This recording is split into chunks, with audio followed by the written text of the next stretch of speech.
Hello दोस्तों, आप सभी का स्वागत है विजय एजुकेशन एंड न्यूज में। बहुत ही वेट करवाया आपको। राजस्थान इतिहास, कला और संस्कृति की क्लास के लिए आज हम इस टॉपिक को शुरू कर रहे हैं, आगाज कर रहे हैं हिस्ट्री की क्लास का।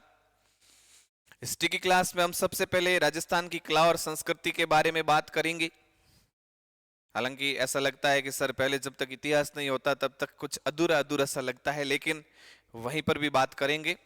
शुरुआत करते हैं कला एंड संस्कृति से। कुछ आपका एक ऐसा नक्शा बन जाएगा दिमाग में कि हिस्ट्री पढ़ने में दिक्कत नहीं होगी। तो कला और संस्कृति में पहले आज हम लोक देवता के बारे में बात करेंगे। राजस्थान के लोक देवता, ज्यादातर समाज में वे लोग जो समाज की भलाई के लिए शहीद हो गए, उन्हें सम्मान दिया गया, उन्हें हमने पूजना शुरू कर दिया। तत्कालीन समाज ने उन्हें लोक देवता के रूप में पूजना शुरू कर दिया। वही देवता, ज्यादातर, मैं सभी की बात नहीं कर रहा, ज्यादातर वही लोग हुए हैं जिन्होंने गायों की रक्षा के लिए, लोगों की रक्षा के लिए, समाज की भलाई के लिए अपनी शहादत दे दी। उन्हीं को अपन पूजते हैं और उन्हें राजस्थान के लोक देवता के रूप में माना जाता है। आज हम इन्हीं लोक देवताओं के बारे में चर्चा करेंगे। जब भी हम किसी मूर्ति से आगे से गुजरते हैं या आज भी जब किसी की शहादत होती है तो हमारे अंदर एक पल के लिए, पर्टिकुलर उस सेकंड के लिए भी एक भाव उठता है उनकी सम्मान में, उनकी नमन में। जब भी किसी मूर्ति के आगे से गुजरते हैं तो हमें ऐसा लगता है कि इन्हें सम्मान देना चाहिए, ये हमारे प्रेरणा स्रोत हैं। 2 मिनट ही सही, 1 मिनट ही सही, 1 सेकंड ही सही रुककर हम उन्हें नमन करते हैं। यही भावना होती है जो लोक देवता है। आपके सामने एक कोटेशन लिखा हुआ दिखाई दे रहा है, आज हम इन पे चर्चा कर रहे हैं। पाबू हड़बू रामदेव मांगलिया मेहा, पांचों पीर पधार्जियो गोगाजी जिहा। 5 पीर हुए हैं राजस्थान में जो फेमस है। वैसे इनसे और भी ज्यादा है, उन पे भी बात करेंगे।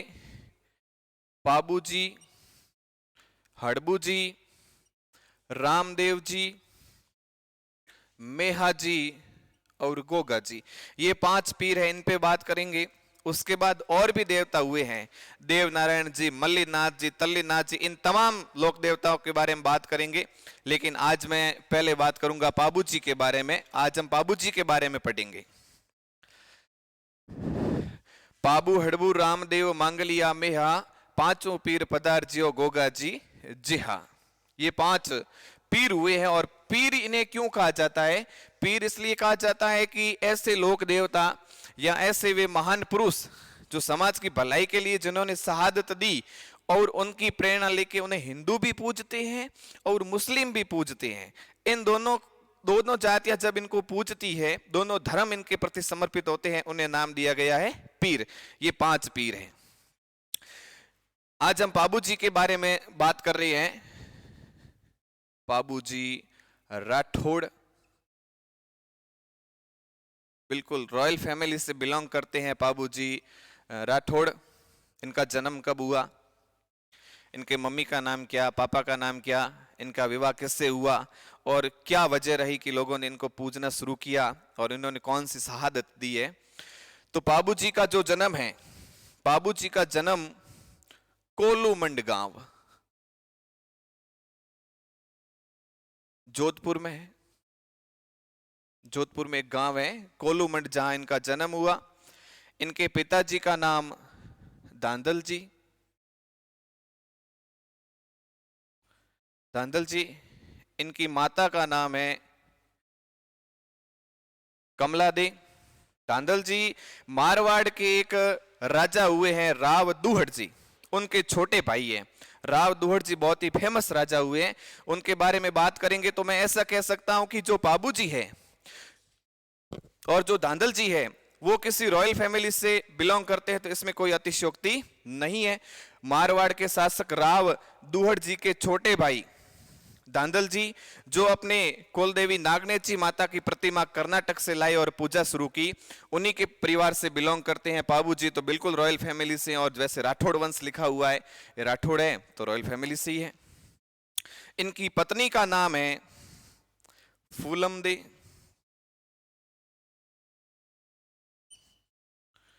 या कहीं पर भी लिखा होता है, और भी किताबें हैं, सुप्यार दे। इनके सहयोगी दो भील भाई है जिनका नाम है चांदा और डामा। चांदा और डामा। इनकी घोड़ी का नाम है केसर कालमी। वास्तव में ये घोड़ी बाबूजी की नहीं थी, ये देवल नामक एक चारण महिला हुआ करती थी उनके गांव की। देवल नामक चारण महिला की घोड़ी है।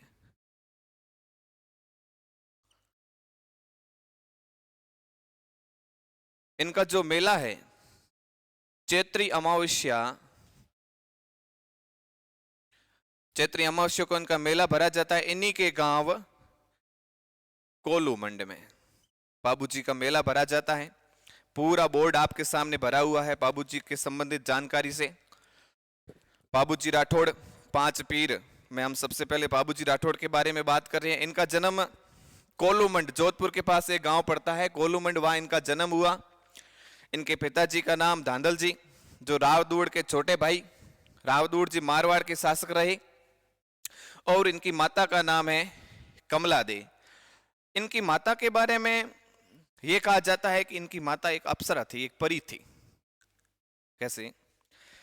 अक्सर स्वर्गलोक की, आसमान की परियां, अप्सराएं पृथ्वी पर घूमने आती थी, लेकिन उनके साथ एक समस्या थी, वो दिन को नहीं आया करती थी। क्योंकि जब भी यदि वो दिन को आए और यदि कोई उन्हें देख ले तो उनकी सारी शक्तियां समाप्त हो जाती और वह वापस नहीं जा पाती। इसलिए अक्सर ऐसा कहा जाता है कि वो घूमने आती तो रात को घूमने आती। और एक बार किसी अप्सरा का, बेचारी का हेलीकॉप्टर मारवाड़ में पश्चिमी राजस्थान में लैंड करा गया, और पश्चिमी राजस्थान में बड़ी भयंकर गर्मी होती है। तो वो नीचे उतरी, उन्होंने देखा यहाँ पे बहुत भयंकर गर्मी है रात के समय में, और पास में एक तालाब दिखाई दिया, क्यों ना तालाब में नहा के थोड़ी गर्मी कम कर ली जाए। वो परी तालाब में नहाने के लिए उतरी। उसी समय कुछ समय बाद धांधल जी कहीं गए हुए थे। धांधल जी कहीं गए हुए थे, वापस आ रहे थे रात के वक्त। बहुत ही लंबा सफर था, वाहन हुआ नहीं करते थे, आने जाने के साधन यही थे घोड़े वगैरह। तो धांधल जी ने सोचा कि क्यों ना लंबे सफर से आए हैं, घोड़े को थोड़ा सा पानी पिला दिया जाए।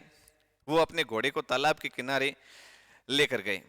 जैसे ही वो तालाब के किनारे पहुंचे और बाएं दाएं देखा तो उन्होंने नोट किया कि एक महिला तालाब में नहा रही है। और बंदे ने जैसे ही उस महिला को देखा, जहां था वहां का वह स्टेचू बन गया। वो देखते रहे। थोड़ी देर बाद उस महिला ने, उस परी ने नोटिस किया कि कोई मुझे देख रहा है। वो जैसे ही पलटी तो उसने देखा कि एक आदमी मुझे देख रहा है। परी ने कहा, ओ मिस्टर, तुम जो कोई भी हो, धांधली कर रहे हो, ऐसे किसी नहाती हुई महिला को नहीं देखना। देखना बहुत ही गलत है और ये गलत बात है, आप ये गलत कर रहे हो। और ऊपर से मैं तो परी हूं, अब आपने मुझे देख लिया, मैं वापस कैसे जाऊंगी? मेरी तो सारी शक्तियां समाप्त हो गई।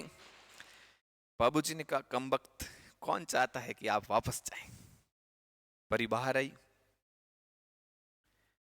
और कहा, धांधल जी ने कहा, कौन चाहता है कि आप वापस जाएं? जैसे ही थोड़ी देर समय बीता, उसने कहा, मैं परी हूं, इंद्रलोक आसमान से आई हूं, लेकिन आपने मुझे देखा, बहुत ही बड़ा संकट आ गया मेरे ऊपर, अब मैं वापस नहीं जा पाऊंगी। बाबूजी ने कहा, कोई बात नहीं, मेरे से गलती हो गई। अब वो बेचारी सोच रही है, तभी बाबूजी उनका रूप देख के मोहित हो गए और उनके सामने प्रपोजल रख दिया। उन्हें प्रपोज करते हुए कहा, घुटनों के बल, विल यू मैरी मी? परी ने कहा, इसके अलावा मेरे पास रास्ता ही कुछ नहीं बचा, यही तो एक रास्ता बचा है, शादी कर लूंगी आपसे, कोई दिक्कत नहीं है, लेकिन मेरी दो शर्तें हैं। बंदे ने कहा, आपकी सारी शर्त मुझे मंजूर है, बस आप झट से फटाक से दो शर्तें बताइए। तो परी ने कहा, मेरी पहली शर्त यह है कि मैं आपकी रानियों के साथ नहीं रहूंगी, मेरे लिए आपको अलग महल बनाना पड़ेगा। बंदे ने कहा, शर्त मंजूर है। फिर धांधल जी ने कहा, दूसरी शर्त? तो दूसरी शर्त यह है कि जब मैं महल में रहूंगी तो उस महल में मेरी आज्ञा के बिना कोई अंदर नहीं आएगा। धांधल जी ने कहा, बिल्कुल, यह भी मंजूर है। परी ने कहा, आप भी मेरी आज्ञा के बिना अंदर नहीं आओगे। धांधल जी ने कहा मुझे मंजूर है। समय बीता, रानी के लिए महल बनाया, परी उसमें रहने लगी। समय बीतता गया और धांधल जी को पुत्र रत्न के रूप में एक पुत्र प्राप्त हुआ जिनका नाम पाबू रखा। और कहा जाता है कि पाबू जी बेहद सुंदर राजकुमार थे और अपने राजस्थान के जितने भी लोक देवताएं हैं उसमें सबसे सुंदरता की बात करें तो बहुत ही सुंदर लोक देवता पाबू जी को सेलेक्ट किया जाता है। अपनी मम्मी पे गए होंगे, परी पे गए होंगे और ऊपर से उनका शरीर, राजस्थान के लोग वैसे भी डील के डाकी होते हैं। समय बीता और बाबूजी को उनकी माता परी अप्सरा दूध पिलाने लगी। बाबूजी धीरे धीरे बड़े होने लगे। एक समय दोस्तों के साथ धांधल जी बैठे थे। दोस्तों ने कहा यार धांधल जी, ये भी कोई बात होती है? जब भी क्या बात करते हो आप? आ जाऊं क्या, चला जाऊं क्या, ये कौन सी बात होती है? वो आपकी पत्नी है, महल आपका है, क्या पूछना हर बात पे? पत्नी से पूछते हो आ जाऊं क्या, चला जाऊं क्या? धांधल जी ने कहा यार बात तो सही है। और धांधल जी उनकी बातों में आकर उस महल की ओर चल देते हैं और परी को बिना पूछे वो महल में पहुंच जाते हैं। महल में पहुंचते हैं और धांधल जी क्या देखते हैं कि एक शेरनी बाबू को दूध पिला रही है। वो ये नजारा देख रहे होते हैं चुपचाप।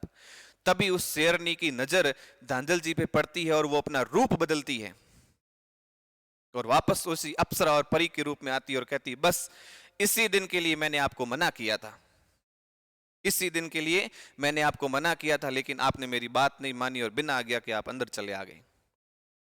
अब मैं एक मिनट भी, एक पल भी यहां नहीं रुकूंगी, मैं वापस जाऊंगी। बाबूजी ने हाथ जोड़े, गाली खाई हूं, माफ कर दे। परी ने कहा बिल्कुल भी नहीं, आपने मेरे वादे तोड़े हैं, अब मैं वापस जाऊंगी, लेकिन मेरे एक मन में टीस रहेगी ये कि एक माँ की बच्चे के प्रति, अपने बच्चे के प्रति दो इच्छाएं होती है। एक तो वो उसे दूध पिला के थोड़ा बड़ा करे और दूसरी जब वो बड़ा हो जाए तो उसे झूले पे झुलाए, अपनी पीठ पे खिलाएं, कभी घोड़ा बन के खिलाएं। बस मेरी ये दो इच्छाएं बहुत अधूरी रह गई। हाँ मैंने बड़ा तो किया है लेकिन अभी इतना बड़ा नहीं हो गया कि मैं इसे अपने पीठ पे झुलाऊं या झूले पे झुलाऊं। ऐसे कहते हुए वो परी आसमान की ओर गमन करती है। और बाबूजी की धांधल जी की एक अन्य रानी जिनका नाम है कमला दे, इन्होंने बाबूजी का पालन पोषण किया। बाबूजी बड़े हुए और उनकी सगाई तय हुई फूलम दे या सुप्यार दे। और यह अमरकोट, फिलहाल जो पाकिस्तान में अमरकोट के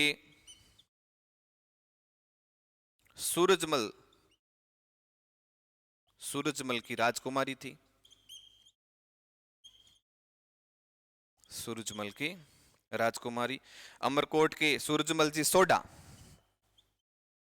वहां जो राजपूतों की बिरादरी है वहां के सोडाओं की बिरादरी है।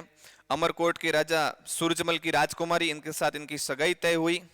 इनके जो सहयोगी है चांदा और डामा, ये भील भाई है, दो भील भाई इनके बड़े खास सहयोगी, इनके left and right Aziz friend. और सगाई के बाद जब बात हुई बाबूजी के शादी की, दिन आया, शादी की डेट आई, बाबूजी ने शेरवानी पहनी, साफा पहना, तुर्रा, तलंगी, पेच, एंटीना सब लगाया और क्या सुंदर लग रहे थे बाबूजी। वाह वाह, सुंदर तो थे ही, और जो बींद बनता है बींद वैसे ही सुंदर लगता है। और बाबूजी तो और भी सुंदर लग रहे थे, वो पहले से ही सुंदर थे। चांदा और डामा कहते हैं बाबूजी क्या लग रहे हो आज आप, क्या टनाटन जच रहे हो। आज तो सज्जे टूट जाएंगे अमरकोट के, आपको देखने के लिए वहां की भीड़ इकट्ठा हो जाएगी, महिलाएं दूरबीन से देखेगी आपको। लेकिन एक बात हमें चुभ रही है। बाबूजी ने कहा क्या? सब टकाटक है, आप बिल्कुल टनाटन बने हुए, किसी चीज की कोई कमी नहीं है बाबूजी, लेकिन अगर घोड़ी अच्छी होती तो बढ़िया रहता। बाबूजी ने कहा क्या करें, अपने पास जो घोड़े हैं उन्हीं में से एक घोड़ी ले जानी पड़ेगी। तब चांदा और डामा कहते हैं बाबूजी, अपने गांव में जो देवल है ना, देवल, उसके पास एक घोड़ी है केसर काल में, अगर वो आप ले जाओ क्या जचोगे? यार इतना सुंदर बींद है, नीचे घोड़ी भी तो बढ़िया होनी चाहिए उसके जैसी जचने वाली। बाबूजी ने कहा ठीक है ले आओ, अगर देवल को कहो वो मान जाए और घोड़ी दे दे तो अच्छी बात। चांदा और डामा देवल के पास जाते हैं और कहते हैं कि माँ देवल, बाबूजी बींद बनियोड़ा है, बारात जाने री तैयारी है, माँ आप घोड़ी दे दो नी केसर काल में तो मजा आ जाए और बाबूजी का रूप और भी रूप सुनहरा हो जाए। देवल कहती है नहीं मैं अपनी घोड़ी नहीं दूंगी। ये कहते हैं क्यों नहीं देंगी आप अपनी घोड़ी, बस एक दिन के लिए तो चाहिए हमें। देवल कहती है कि मेरी इतनी गाय है, ग्वाला इन्हें चराने के लिए जाता है और उस समय गायों की लूटपाट खूब हुआ करती थी। देवल कहती है खुदा ना खास्ता कल को मेरी गायों को कोई लूट ले और ग्वाला पैदल वापस आए, तब तक तो वो चोर लुटेरे मेरी गायों को लेकर भाग जाएंगे। अगर उसके पास घोड़ी होगी तो वो आएगा, गांव की जनता सैनिक जाएंगे और मेरी गायों की रक्षा करेंगे। मैं अपनी घोड़ी आज दूं न कल दूं। चांदा और डामा वापस आ गए। बाबूजी को कहा बाबूजी यार देवल मानी नहीं, अपनी घोड़ी नहीं दे रही, अगर आप जाओ और रिक्वेस्ट करो तो बात बन सकती, आपको मना नहीं करेगी। बाबूजी ने कहा ठीक है। बाबूजी जाते हैं, कहते हैं माँ देवल केसर काल में दे दो ना एक दिन के लिए। देवल कहती बाबू राजकुमार को घोड़ी के लिए कौन मना करे, और आज तो आपकी शादी है, बींद बनियोड़ा इतना फूट रहा लाग रिया हो, मैं आपको कैसे मना कर सकती हूँ, लेकिन मेरी एक समस्या है बाबू। बोले माँ क्या समस्या है, अगर मेरी गायों को कोई लुटेरा ले जाए तो ग्वाला पैदल आएगा, तब तक तो वो भाग जाएंगे, मेरी ये समस्या है, और उसके पास घोड़ी होगी तो वो जल्दी से आ जाएगा और हम उन गायों को बचा सकते हैं। बाबूजी कहते हैं माँ देवल ये मेरी जिम्मेदारी, आपकी गायों की रक्षा मैं करूंगा, मैं जहां भी होऊंगा जिस हालात में होऊंगा आप मुझे एक मैसेज कर देना, तुरंत मैं आ जाऊंगा आपकी गायों को बचाने के लिए। बारात जा रही है, बीच रास्ते में भी आपने मैसेज कर दिया तो बारात वहीं से मैं वापस मोड़ लूंगा, आपकी गायों की रक्षा के लिए मैं आऊंगा, ये मेरा वचन है। माँ देवल उसे बाबूजी को घोड़ी देती है और बाबूजी उस घोड़ी पे बैठ के क्या फूटरे लगते हैं, बड़ा अद्भुत ये दृश्य। बारात निकलती है अमरकोट के लिए और अमरकोट में जैसे ही प्रवेश करती है बाबूजी की खूबसूरती के चर्चे, और जितने चर्चे बाबूजी की उतने ही चर्चे घोड़ी के। ये बात सुन के अमरकोट के सोडा तो जल गए भाई कि इतनी क्या चर्चा, जितनी चर्चा बाबूजी की उतनी चर्चा घोड़ी की। देखते हैं ऐसी क्या उनके पास घोड़ी है। बाबूजी अपनी घोड़ी की और बारात लेके डेरे में पहुंचे।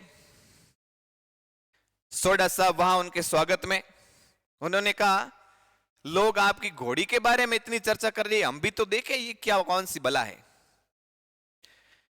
उनमें से एक कहते हैं, एक भाई साहब कहते हैं कि बहुत चर्चाएं हो रही है आपकी घोड़ी की, क्यों ना एक रेस करवा दी जाए। बाबूजी कहते हैं देखो आपकी घोड़ी फ्रेश है, हम अपनी बारात लेके आए हैं और घोड़ी 2-4 घंटे हो गए लगातार चल रही है, इसको थोड़ा सा रेस्ट करने दो। वो कहते हैं हमें पता है, ऐसे बता दो ना कि आपकी घोड़ी किसी काम की नहीं है, दौड़ नहीं सकती। बाबूजी कहते हैं ठीक है फिर लगा दो रेस। इधर बाबूजी बैठे हैं केसर कालमी पे और उधर बाबूजी का साला एक घोड़े पे बैठता है और उनकी रेस होती है और रेस में केसर कालमी फतेह कर जाती है। अब और भी बात ये जल रही है किसको, अमरकोट के सोडाओं को, यार इस बात का बदला तो लेना पड़ेगा, बिना बदले तो कुछ भी होने वाला नहीं है, हमसे बराबरी हमारा मुकाबला। ठीक है देखते हैं ये कैसी है केसर कालमी। कुछ समय बाद खाना पीना हुआ बारात का, अब बात आई तोरण की, और सोडाओं को वैसे ही बदला तो लेना था, उन्होंने तोरण और ऊंचा बांध दिया, बहुत ही ऊपर तोरण बांध दिया कि अब तोरण कैसे मारेंगे, क्योंकि ये तोरण मारना बहुत ही बड़ा एक मुहावरा भी है। लोग कहते हैं मैंने ये कर लिया मैंने वो कर लिया, तब कहते तुमने कौन से तोरण मारे हैं। मतलब तोरण मारना मतलब अपना शक्ति प्रदर्शन करना, अपना शक्ति का अपना जो पावर है वो दिखाना कि आप कितने शक्तिशाली हो। बाबूजी उस घोड़ी को लेके तोरण पे खड़े और सोच रहे इतना ऊपर तोरण बांध दिया, अब क्या होगा, कैसे तोरण मारेंगे। बाबूजी केसर पे हाथ फेरते हुए कहते हैं हे केसर, आज राठौड़ों की इज्जत तेरे हाथ में है, इज्जत को बचा लेना। और पास में ढोली का लड़का ढोल बजा रहा होता है और उसको कहते हैं, ढोलीरा छोरा तू मदरो ढोल बजा, धीमा ढोल बजा, ढोल रे धमाके मारी केसर नाच सी। वो ढोली का छोरा क्या मदरा मदरा धीमा धीमा ढोल बजाता है और केसर नाचने शुरू कर देती है।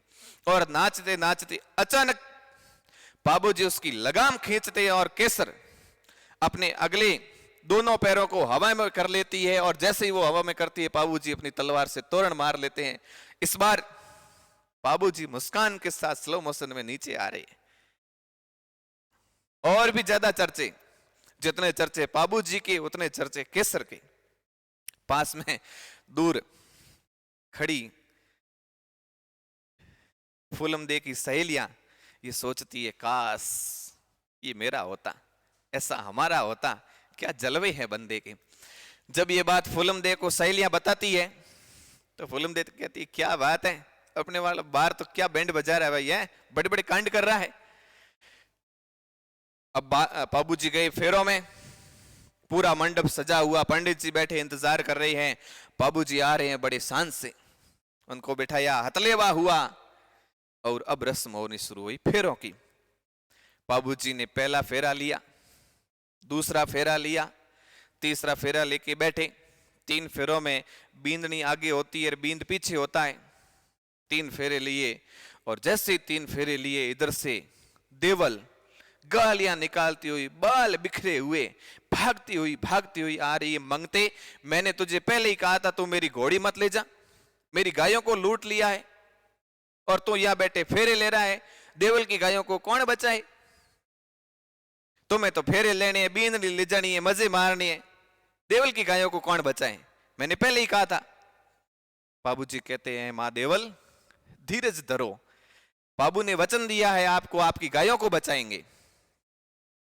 बाबूजी ससुराल वालों के सामने हाथ जोड़ के कहते हैं, माफी चाहता हूं, वचनों में बंधा हुआ व्यक्ति हूं, मैंने देवल को वचन दे रखा है कि मां अगर आपकी गायों की लूट हो गई तो मैं आपकी गायों की रक्षा करूंगा, मुझे माफ करना, मेरी प्राथमिकता, मेरा पहला कर्तव्य है मैं देवल की गायों की रक्षा करूं।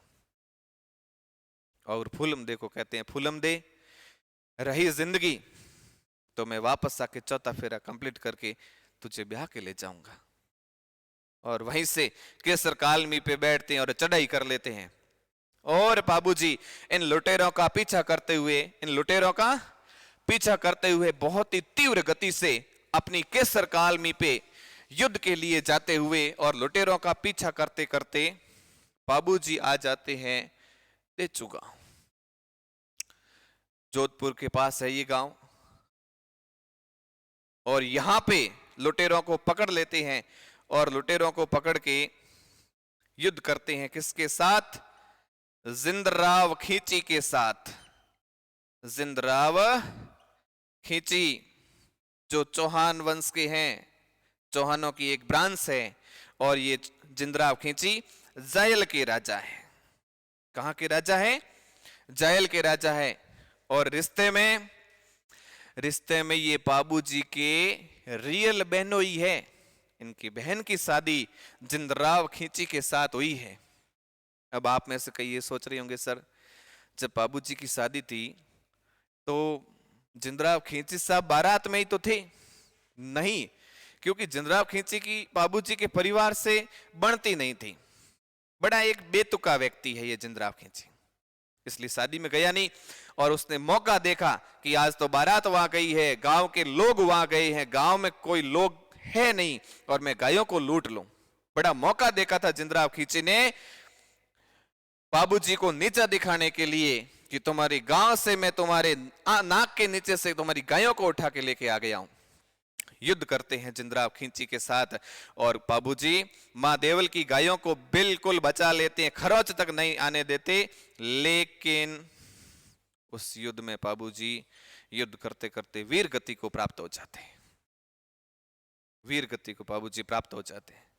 इसलिए जिस बंदे ने 3 फेरे लिए और चौथा फेरा लेने वाले ही थे, उन फेरों का त्याग कर दिया गायों की रक्षा के लिए, जो त्याग के देवता माने जाते हैं, जिन्होंने अपना हित नहीं अपने वचन का गायों का हित देखा, क्या इन्हें हम नहीं पूजेंगे? और तत्कालीन समाज ने उनको प्रेरणा स्रोत माना और उनके सम्मान में उनको पूजना शुरू किया और आज वो लोक देवता के रूप में विख्यात है। बाबूजी 3 फेरे लिए, सिर्फ 3 फेरे। वैसे आपने फिल्मों में और कहानियों में सुना होगा और फिल्मों में देखा होगा कि फेरे 7 होते हैं। फेरे 7 नहीं होते, फेरे 4 ही होते हैं। 3 में बींदनी आगे रहती है और 1 में बींद आगे रहता है।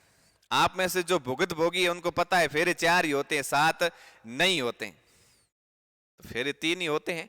3 फेरों के बाद बाबूजी वहां से निकल गए और युद्ध करते करते वीर गति को प्राप्त हो गए।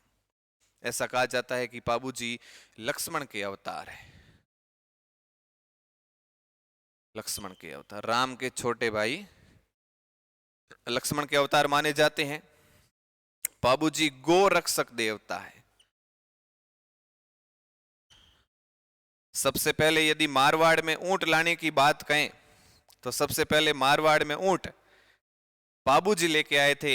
ऐसा कहानियों में ट्विस्ट भी है कि जब बाबूजी की भतीजी केलम की शादी थी उस समय उनकी शादी में केमल दिए गए थे। तो बाबूजी ऊंट रक्षक देवता हुए। बाबूजी ऊंट रक्षक देवता और ऊंटों का संरक्षण करने वाली एक जाति है जैसे जो अपनी देवासी समाज है, राइका भी कहते हैं या इन्हें रेबारी। ये अपना समाज है जो ऊंटों का संरक्षण करता है। और ऐसा भी कहा जाता है कि बाबूजी ने गुजरात के एक थोरी भाई थे, थोरी गुजरात के थोरी 7 भाई, और वहां के राजा, उस समय के राजा आना बागेला, थोरी 7 भाई, इनको दंडित करने का आदेश दिया था वहां के शासक, उस समय तत्कालीन शासक आना बागेला ने। तब ये वहां से निकलकर बाबूजी की शरण में आए और बाबूजी को कहा कि आप हमारी रक्षा कीजिए। बाबूजी ने इनकी रक्षा की, इसलिए हम बाबूजी को शरणागत रक्षक भी कह सकते हैं। शरणागत रक्षक भी कह सकते हैं बाबूजी को। और बाबूजी को याद करते हुए बाबूजी की फड़ का वाचन भी किया जाता है। और जो बाबूजी के फड़ का वाचन करते हैं वो भील भोपा होते हैं। इनके जो पुजारी होते हैं ना, पुजारी, वो भील होते हैं, भील भोपा। क्योंकि इसके फ्रेंड थे चांदा और डामा, वो भी भील भाई। और ये भील जाति के लोग इनकी फड़ का वाचन करते हैं जोड़े के साथ, पति पत्नी। और फड़ का वाचन जिस वाद्य यंत्र के साथ किया जाता है वो है रावण हत्ता। रावण हत्ता वाद्य यंत्र है जिसके साथ फड़ का वाचन किया जाता है और इनकी फड़ का वाचन भील भोपे करते हैं, पति पत्नी दोनों। फड़ क्या होती है? फड़ एक बाबूजी का युद्ध, बाबूजी के विवाह, फेरे लेते हुए इन सारे चित्रों को एक कपड़े पे चित्रित किया हुआ होता है और वो इस तरह से लगा देते हैं और फिर एक एक करके उनका वर्णन करते हैं। मतलब अपन ये कह सकते हैं कि बाबूजी की जो फड़ है ना वो एक लोक नाट्य है जिसका चित्रण है। और सबसे प्रसिद्ध यदि कोई फड़ है तो वो है बाबूजी की फड़। कभी कभी इनकी जो गाथा है वो गीतों के द्वारा भी बताई जाती है, कथाओं के द्वारा भी बताई जाती है। और जब गीत गाए जाते हैं, गीतों में यदि इनकी गाथाएं बताई जाती है उन्हें कहते हैं पवाड़े। पवाड़े। और पवाड़े गाते समय जिस वाद्य यंत्र का प्रयोग किया जाता है उसे कहते हैं माट, उसे कहते हैं माट। तो हमने बात की बाबूजी के बारे में, रिपीट करना ठीक नहीं लेकिन कर देते हैं। बाबूजी का जन्म कोलूमंड में हुआ। इनकी माता का नाम कमला दे, पिता का नाम धांधल जी, जो मारवाड़ के शासक रावदूड़ के छोटे भाई, रॉयल फैमिली से। इनकी पत्नी का नाम फूलम दे या सुप्यार दे, जो अमरकोट के सूरजमल सोडा की राजकुमारी थी। इनके 2 सहयोगी चांदा और डामा, 2 भील भाई, और इन्हीं के जो भक्ति जो पुजारी है वो भील भोपा है। और इनके फड़ का वाचन करते हैं और फड़ का वाचन करते समय जिस वाद्य यंत्र का प्रयोग किया जाता है वो है रावण हत्ता। इनकी घोड़ी केसर कालमी और इनका मेला लगता है वो चैत्री अमावस्या को लगता है कोलूमंड में। बाबूजी ऊंट रक्षक देवता, गो रक्षक देवता, शरणागत रक्षक देवता, त्याग की प्रतिमूर्ति, इसलिए तत्कालीन समाज ने पूजना शुरू किया, उन्हें सम्मान दिया, उनकी प्रतिमा लगाई और लोक देवता के रूप में विख्यात हुए। और जब भी हम बाबूजी के बारे में सुनते हैं या उनकी किसी दिव्य प्रतिमा के आगे से गुजरते हैं तो नमन करते हैं बाबूजी राठौड़। और अगले वीडियो में हम चर्चा करेंगे गोगा जी है, मेहा जी, हड़बू जी, इनके बारे में और उन्हें पूरा करेंगे। Thank you.